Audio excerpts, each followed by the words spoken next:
Good morning, everyone.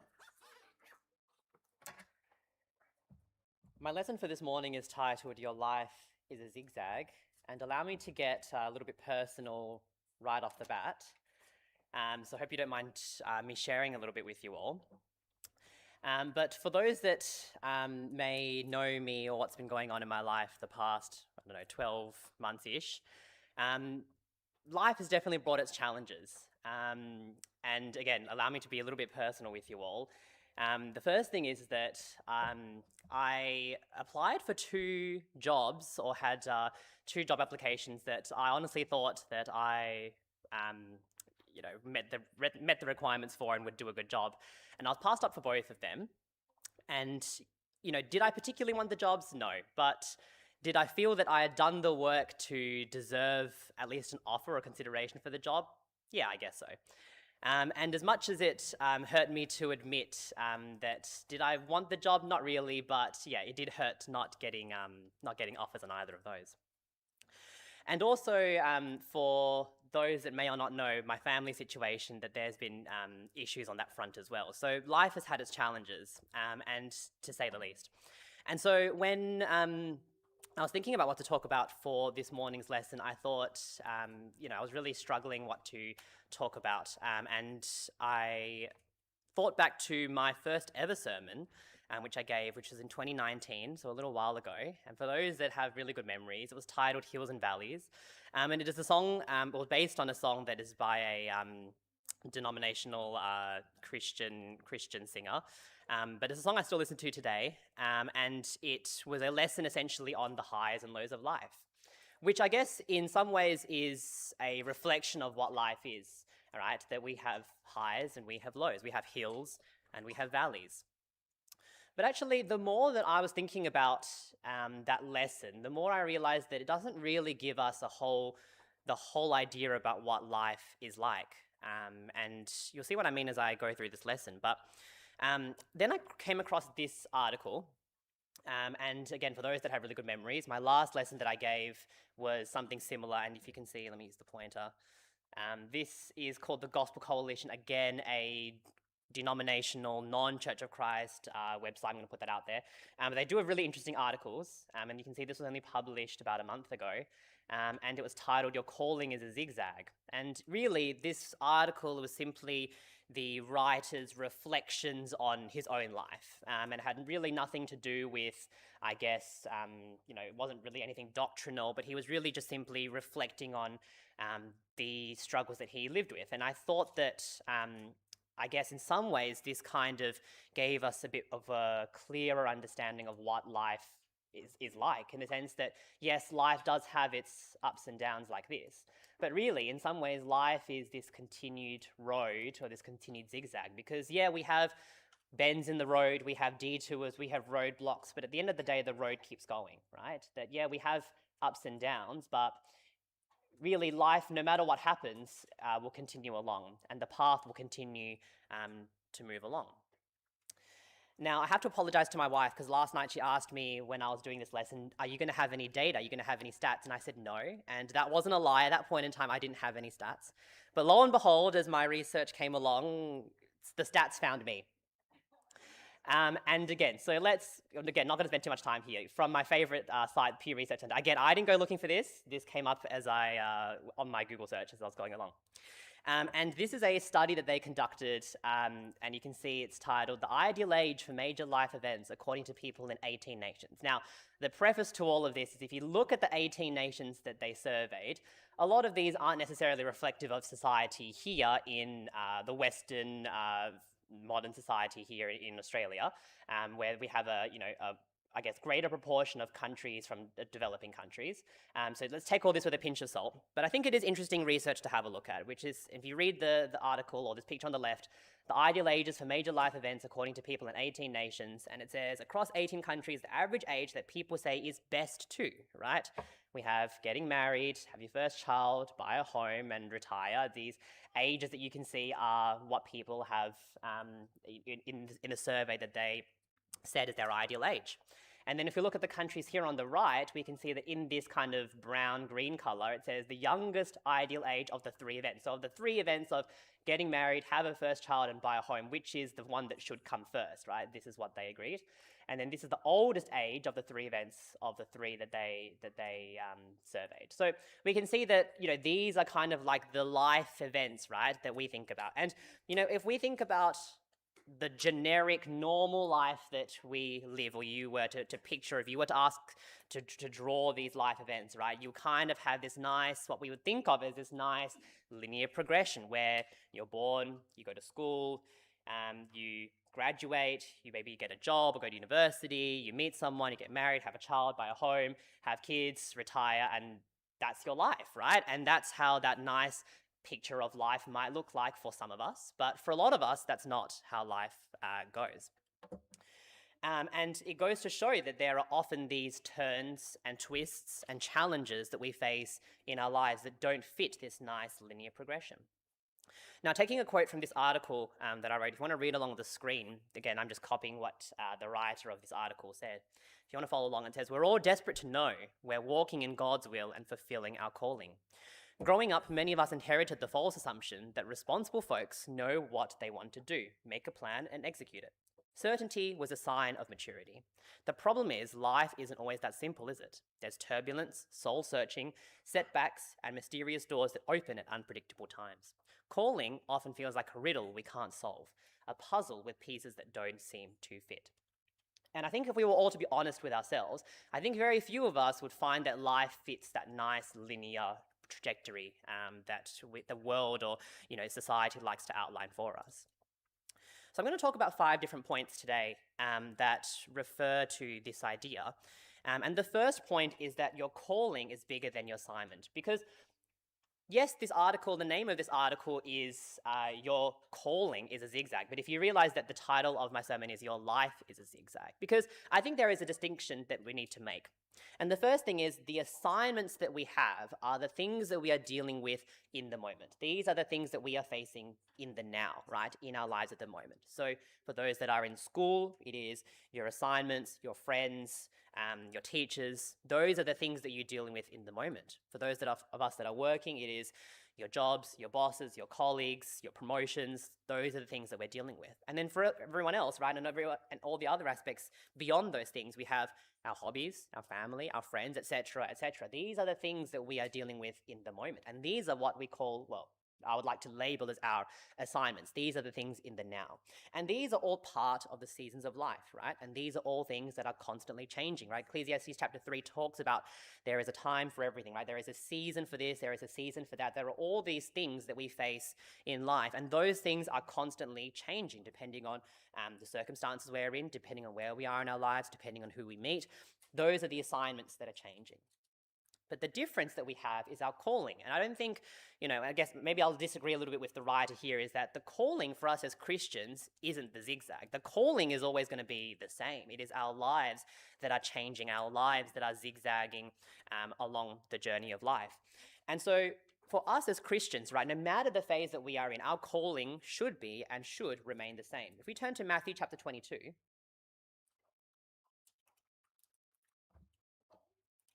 Matthew chapter 22, reading from verse 35. One of them, a lawyer, asked him a question, testing him. "Teacher, what is the great commandment in the law?" And he said to him, "You shall love the Lord your God with all your heart and with all your soul and with all your mind. This is the great and foremost commandment. The second is like it. You shall love your neighbor as yourself. On these 2 commandments depend the whole law and the prophets." Now notice here when Jesus gives this response to this lawyer, the person that is questioning Jesus, and he's asking Jesus, what is the great commandment in the law? Jesus says, you are to love the Lord your God with all your heart, soul, strength, and mind, and you shall love your neighbor as yourself, right? All of the other laws depend on these things. Jesus doesn't say that, when you have successes in your life, this is when you are to do that. Or when you have lows in life, you are to do that. Or when you're in school or when you're in work. There is no time frame that Jesus places on this. He just says that you are to do these things, and then the rest of the laws will fall into place on these things. These things are outside of the realm of time or the circumstances that we face. This is the calling, and this is the commandment that Jesus has given us to follow. And we also need to remember that whatever we do, no matter what aspect of life we are in, that we are all serving God, that God is the center of our lives, and it should be the foundational aspect of our worship and of the circumstances of life we are facing. If we go to Colossians chapter 3, reading from verse 23, whatever you do, do your work heartily as for the Lord rather than for men, knowing that from the Lord you will receive the reward of the inheritance. It is the Lord Christ whom you serve. And again, whatever you do, do your work heartily as for the Lord. Again, there is no time frame. There is no season of life. There is no circumstance placed on this commandment. It is, no matter what we do, all our work in any circumstance that we find ourselves is to be for God, right? And that is ultimately the punchline of today's lesson. So we could end right there, right? We could end with this idea of we need to serve God no matter the circumstances we are in. But unfortunately, life isn't that simple. It doesn't fit that nice linear pathway for the majority of it. And the second point that I want to talk about is a reminder that God's detours are divine direction. Because we often think, right, that our life falls into this nice series of linear events, right? But when we face struggles, which we will face struggles, we will face hardships, roadblocks, challenges along the way, that often we see these as something that is stopping us from getting to our destination. We see this as a barrier. We see this as a problem that we need to overcome and we need to fix. And yes, for some of us and for some of those problems and issues that it is that, right? But God has told us, and God is in control of all things. And if we genuinely believe that, then the challenges that we face in life are actually God just moving us along in the direction that he wants us to follow. That is not just God placing these barriers in our lives for us to simply just hurdle over or overcome, which, yes, you could see it in that instance. But we also need to remember that God has specifically placed those roadblocks in our lives for particular reasons to direct us along the way. So if we see life as this zigzag path or as this road, that we might see it as this bend or as this turn that is, in our way, that's making the road a little bit longer or the journey a little bit longer that we need to go to. But we need to remember that God has placed that in our path, and God has placed us in that moment for us to navigate along that path to get to that destination. And this is something that can be hard for us to accept when God changes our directions, right? We might think that we're expecting life to move along like this. And so when God puts these roadblocks or these turns in our way, that can be hard for us to accept. If we turn to Proverbs chapter 16, Proverbs chapter 16, verse 9, the mind of man plans his way, but the Lord directs his steps. And I think this is so apt. Again, you can see I put on my point here, it says that it can make it hard for us to accept when God changes our directions, in brackets, some more than others. And that is a 100% dig at myself, because for those that, shockingly might know that I'm a little bit of a type A personality, which means that I like to plan, right? I like to have plans in place for what I want to do and where, my life direction leads. But again, life doesn't always fit into that nice mold. And so when it says here that the mind of man plans his way, that we often put in plans in place for what we like to do. We try and, plan for the future and have, safety nets in place. But what does it say? It says the Lord directs his steps, that ultimately God is in control and we can have all the plans that we want. But if that's not God's plan for us, then that's not what we are going to do. And it can be hard for us to accept that when God places these things along our way. And I think another thing that I want to stress is that being a Christian doesn't mean that we won't experience roadblocks, and doesn't mean that we won't face challenges, but it means that God will be with us through those challenges that we face. Isaiah 41 verse 10 is probably my favorite Bible verse, because I think it paints such a nice picture of what I'm trying to get across. Isaiah 41 verse 10 reads, "Do not fear, for I am with you. Do not anxiously look about you, for I am your God. I will strengthen you. Surely I will help you. Surely I will uphold you with my righteous right hand." And I think that is such a nice image that we can think about with God. When we are fearful, when we are anxious in life, that God is holding us, God is holding our hand and guiding us through those difficult times. And the image here that is being portrayed isn't that, God is going to carry you through all the challenges so you won't have to face any problems in life. It doesn't say that God's going to remove every roadblock in your life, but it does say that when you have these challenges, when these T2s in life, when you are facing the struggles in life, that God will be with you and God will be holding your hand through those difficult times.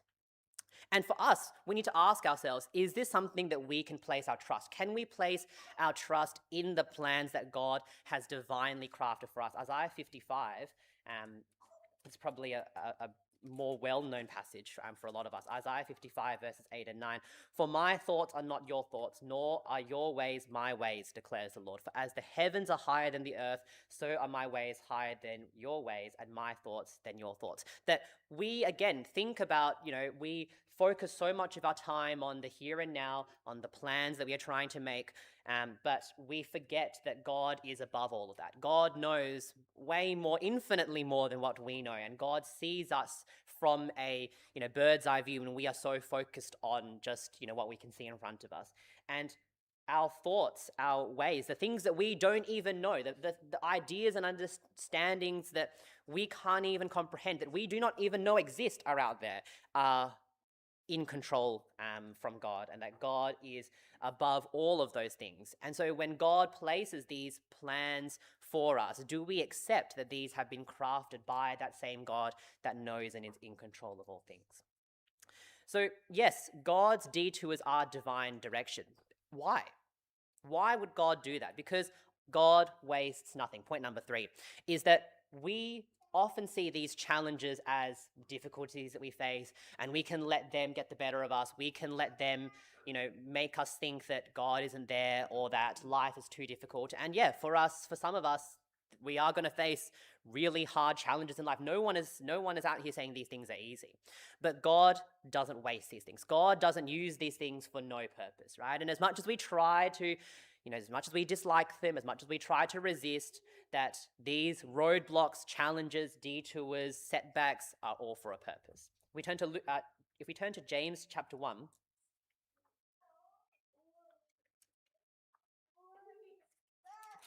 James chapter 1, verse 12.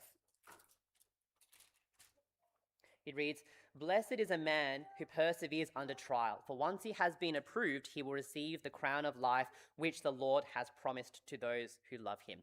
And I love James and how he writes, because he's so matter of fact in this teachings, right? That when he writes about the Christian life, he doesn't beat around the bush. He's always very blunt in how he explains things. And he says here that blessed is a man who perseveres under trial. He doesn't say who when life is easy, when life is good, when you have success in life, it's expected that there is going to be trials in life. It is expected that there is going to be hardships.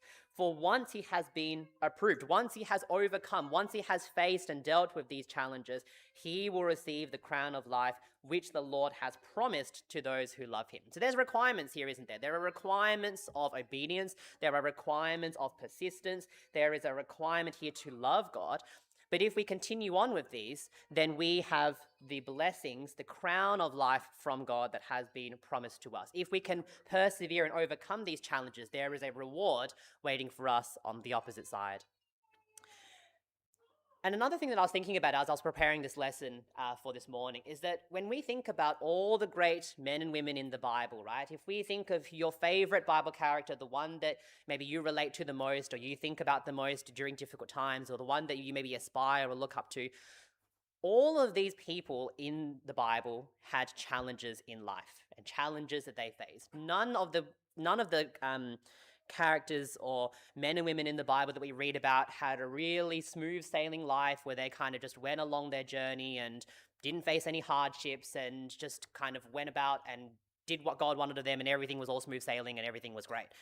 We don't read of any character like that. We can at least read of challenges that they faced. It doesn't mean that they were failures. It doesn't mean that the challenges that they had in front of them was God trying to stop them on their journey. It was the challenges that life had in store, that God had in store for them, so that they could grow and become stronger and overcome these challenges to be better servants for God. An example that I have here is in Psalm 105.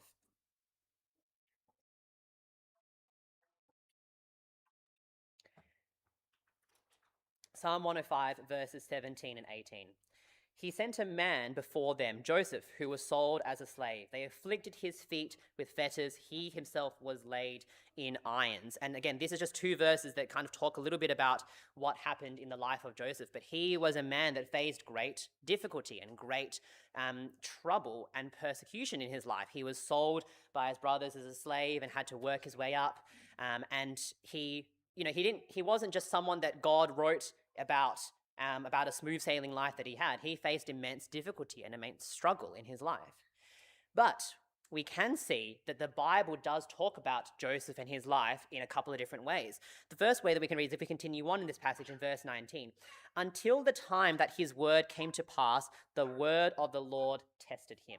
And I think this is such an interesting verse when describing the life of Joseph, because it says that until the time that his word came to pass, the word of the Lord tested him. That God planned to. God, in God's ultimate plan, in God's roadmap for him, God was testing him until a particular time. And sometimes we forget that in our lives, that when we go through difficulties in life, we forget that there is a end point. There is a season that is going to change, because sometimes we are just so focused on the here and now. We are so focused on the struggles that I'm facing, or the difficulties that I'm going through in life, or the things that I am dealing with in the moment. We forget that there is that season that is going to come, that there is a season that God has ordained for each and everything to happen in our lives, whether it is difficult, whether it is good, whether it's success, whether it's blessings, whether it's challenges, whether it's hardships, whatever it is, that there is a particular season and timing for that. If we turn to Genesis chapter 50, verse 20. Really, this is Joseph from his perspective. Genesis 50, verse 20. As for you, this is Joseph talking to his brothers, as for you, you meant evil against me, but God meant it for good in order to bring about this present result, to preserve many people alive. And this is right at the last moments of Joseph in his life, but right as we get to the end of the book of Genesis, when Joseph is reflecting on his life and reflecting on the events that led him to this point, when he meets his brothers again, he says, you meant evil against me, but God meant it for good. And when we think about the struggles we face in life, these are often the things that we could easily think that God has put this, like, why did God put this put me in this situation? Why am I struggling with this? Why am I faced with all of these difficulties? But it says God meant it for good. That there is a purpose for why we have these things. And not only is God in control of the heavenly timing of life and in the seasons of life, but he means things to work together for good. And it's no surprise that that will lead us to Romans 8:28, right? That God causes all things to work together for those that love him, right? But that passage, I think, and when I was preparing this lesson, that passage came up over and over again as a verse to use. And yes, we can talk about Romans 8:28, absolutely. But the thing that I was focusing a lot on is when God says God causes all things to work together for good, the passage doesn't say God causes the successes, the blessings, the easy times in life. Those are the things that are going to work for us. But it's all things, and that includes the failures, the delays, disappointments, setbacks, challenges. That is part of the all things, right? And sometimes we use Romans 8:28 as a verse of reassurance and a verse of comfort. And yeah, it is. It is a verse that is meant to comfort us in difficult and trying times. But at the same time, the flip side, if we truly believe that God is in control of all things, and if we truly believe that God causes all things to work together for good, that includes the bad times, the difficult times, the struggles in life as well. But we need to frame our minds to recognize that it is not for nothing, that God wastes nothing, that God has a plan and a purpose. And I think one way that we can help us to focus on that is by not living by what you deserve. And I put this deserve in quotation marks because the article used that word deserve, but sometimes that what we deserve is a perception of what we think. Because often we are disappointed because we feel like we deserve something that we don't have, right? If I'm being perfectly honest about these, the job offers that I talked about at the beginning of this lesson, is that yeah, I honestly thought that I did deserve it based on my track record, experience, CV, etc., right? And we have that expectation that that belief that because I have done X, Y, Z, I deserve that this thing is rightfully mine, that this is something that I have earned, and we forget that there is that is really a perception, that it isn't something that you have necessarily worked for or deserved more so than someone else. That sometimes that disappointment stems from something called pride, that we think, I have done all of these things, I have worked for this, I have done all of these things, I deserve, this is rightfully mine, right? But it is not. That often, again, we need to remember that everything that we have has been given to us from God. If we turn to James chapter 4, verse 6, it reads, "But he gives a greater grace. Therefore it says, God is opposed to the proud, but gives grace to the humble." Do we think that, arrogantly, selfishly, that this is something that I have worked for, that it is mine, I deserve this thing? But it says, God doesn't like this. God gives grace to the humble. Do we have the humility to accept that sometimes it does not fit within God's timing, within God's plan, within God's purpose for us? And yeah, we can choose to complain. We can choose to whine about the circumstances that we are in, or even worse, maybe compare ourselves to what others have. Because again, if I'm being completely honest, if I look at the people that were offered these jobs, did I think that maybe I did more work than them, that I was a better, that I deserved it more than them? Yeah, probably. But we need to remember that this is only a perception that we have. And at the end of the day, it is only something that will affect us as individuals. If we turn to Philippians chapter 2,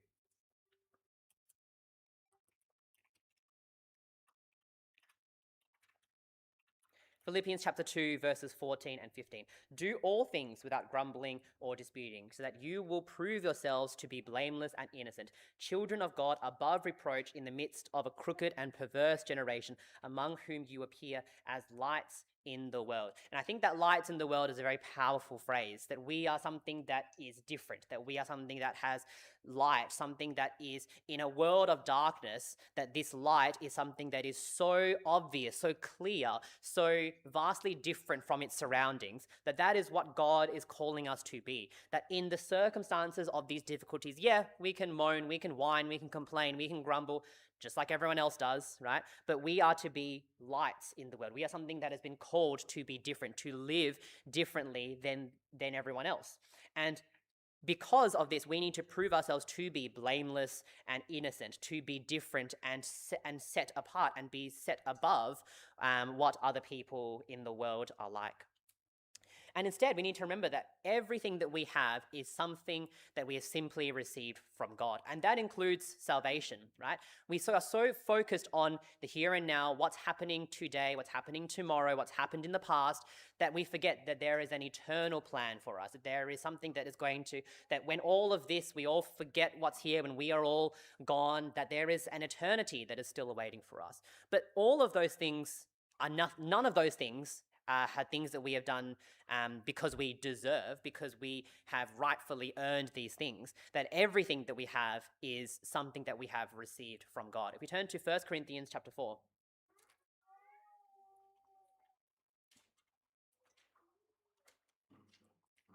1 Corinthians chapter 4, verse 7. "For who regards you as superior? What do you have that you did not receive? And if you did not receive it, why do you boast as if you had not received it?" And these three questions, I think, are so profound. Because if we look at each of these, for who regards you as superior? Well, who made us think that we are more superior than someone else? Well, that's a perception that we have. That's a perception that I have. Then the second question is, what do you have that you did not receive? Well, what do we have here on earth that hasn't been given to us? Well, nothing, right? Everything that we have has been ultimately given to us from God, whether that is, the physical blessings that we have, the spiritual things that we have from God. All of these things, if we're being honest, are from God. And the last one is, and if you did receive it, which we did, why do you boast as if you had not received it? Why do we act as if we have received these things, that we deserve these things, that we have, worked for these things? But again, ultimately, why are we boasting about these things when God has given us everything? And that includes salvation. If we turn to Ephesians chapter 2, verses 8 and 9. Ephesians 2, verses 8 and 9. "For by grace you have been saved through faith, and that not of yourselves, it is the gift of God, not as a result of works, so that no one may boast." That We have been given salvation through God's grace, that through God's unmerited favor that we have, because God loves us so much, we have been given this free gift of salvation. Not because we've earned it, not because we deserve it, but because God loves us so richly. And this brings me to my final point before we kind of wrap up this morning's lesson, which is God's definition of success is faithfulness. And success for Christians in the world is very different than those of us that are of the world. How does the world define success? It defines it as money, riches, fame, power, belongings, things. But for us as Christians, our success is not tied to those things. It's not tied to the physical things. It's not tied to the things that are going to perish when we, in a few years' time. Is not tied to the things that are going to, disappear or not be here in 50 or 100 years from now. And when Paul reflects on his life and the things that he did in his life, he focuses not on his achievements, right? But he focuses on his faith. If we turn to 2 Timothy chapter 4,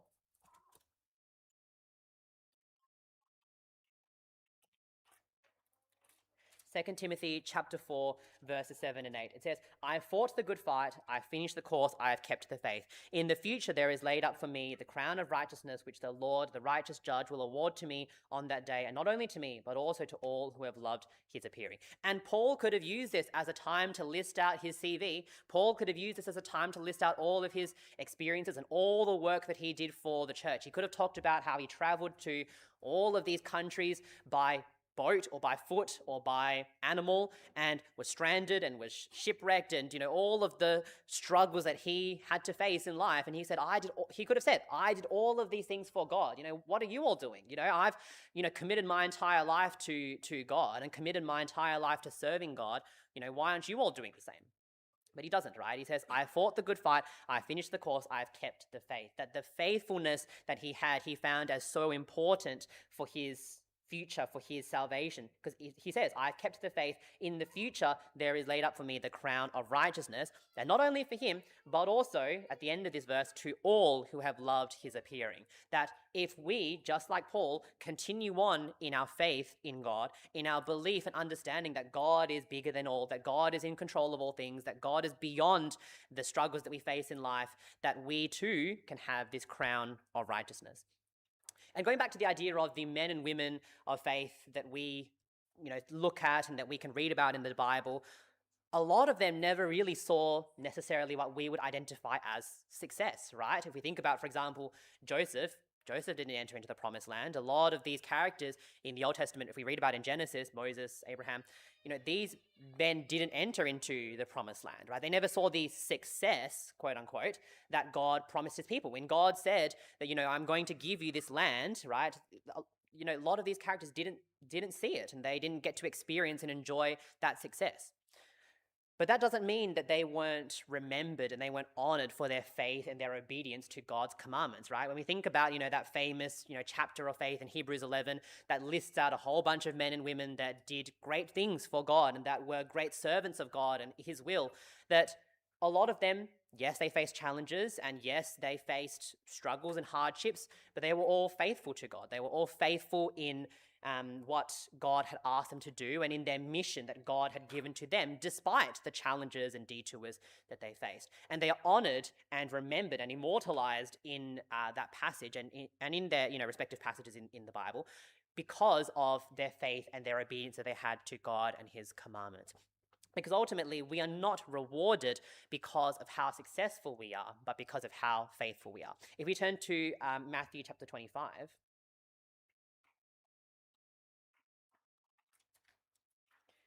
Matthew chapter 25 from verses 20 to 23. This is talking about the parable of the talents. And in verse 20, the one who had received the 5 talents came up and brought 5 more talents, saying, Master, you entrusted 5 talents to me. See, I have gained 5 more talents. His master said to him, Well done, good and faithful slave. You were faithful with a few things. I will put you in charge of many things. Enter into the joy of your master. Verse 22, also the one who had received the 2 talents came up and said, Master, you entrusted 2 talents to me. See, I have gained 2 more talents. His master said to him, Well done, good and faithful slave. You were faithful with a few things. I will put you in charge of many things. Enter into the joy of your master. So when we look at these two men, the one who had 5 talents and the one that had 2 talents, what does the master say? The master doesn't say, well done because you doubled your investment. It doesn't say, well done because you've taken what I've asked of you and done what I've asked, which is true. That is what they did. But he is acknowledging that they were faithful and they were faithful to his message and to his commandment. And we can see, and again, we could talk about a lot about the parable of the talents and a lot of the lessons that we can draw from this. But ultimately, what I'm trying to get at is because they were rewarded because they were faithful, because they were faithful to their cause. It didn't matter that, the master could have said, well, he had 5 and he, gained 5 additional and you had 2, so why didn't you, work even harder to get that 5? If that's the standard, if we know that there is potential for even more growth, why didn't you put in more effort? You could have put in more effort and been more successful. But that's not what the master uses as the standard of measure for success. He uses the remark that he gives to each of them is that, well done, good and faithful slave. You were faithful with a few things, and that I'll put you in charge of many things, right? Enter into the joy of your master. That they were acknowledged as successful because they were faithful to God, and to their master. And for us, that is God. And so, as we come to an end of this morning's lesson, I'm going to bring us back to the scripture reading for this morning, which is Psalm 46, verses 1 to 3. God is our refuge and strength, a very present help in trouble. Therefore we will not fear, though the earth should change, and though the mountains slip into the heart of the sea, though its waters roar and foam, though the mountains quake at its swelling pride. And honestly, if I think about the verses that on the screen that I chose for this lesson this morning, I think that, it's not really super applicable to what we've talked about, because yes, when we read a passage like this, we have great imagery of, the earth changing, the mountains moving into the sea waters and earthquakes, that it paints a very grand picture of what life is like. And for some of us, yes, that is what life may look like. But life doesn't always fit into a nice fit into an imagery that looks like this. Sometimes life is this winding road that we face. And yes, we can see life and the struggles that we face as immense challenges. But can we reframe our thinking to, instead of thinking that life and the challenges we face that looks like this, to think about it that God has actually placed us in the moment that we need to be right now. And the turns that we face in life are actually placed by God along the road for us along our journey. So as we draw ourselves, bring this lesson to a close, I've only got one more quote from the article that I mentioned right at the start of the lesson, which says, wherever you are, whatever you're doing, know that your calling is rarely a straight, predictable line. It is a zigzag.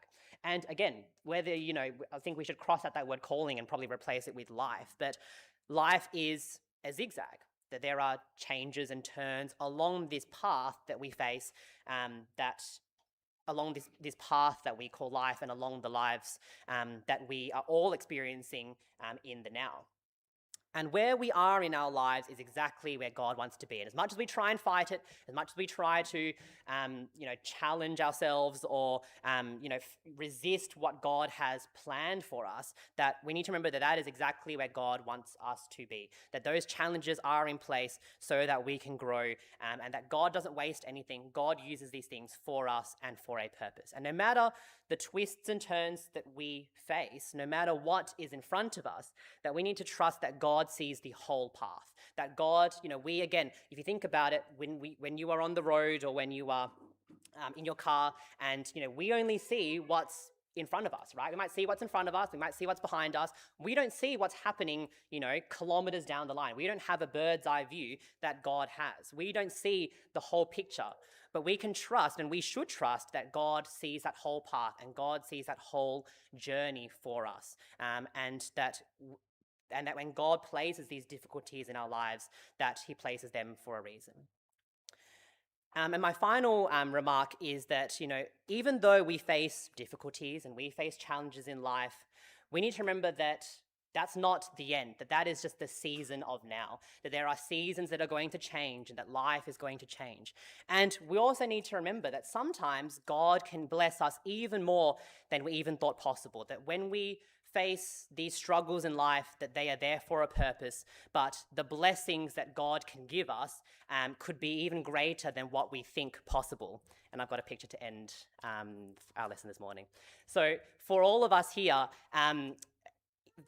when we think about our plans moving forward, when we think about our journey in life, let us remember that there is a season for everything. There is a time and there is a place for everything. So if you would like to learn more about what it means to be a Christian and learn more about what God's blessings are, please make that request known as we stand and sing our final hymn.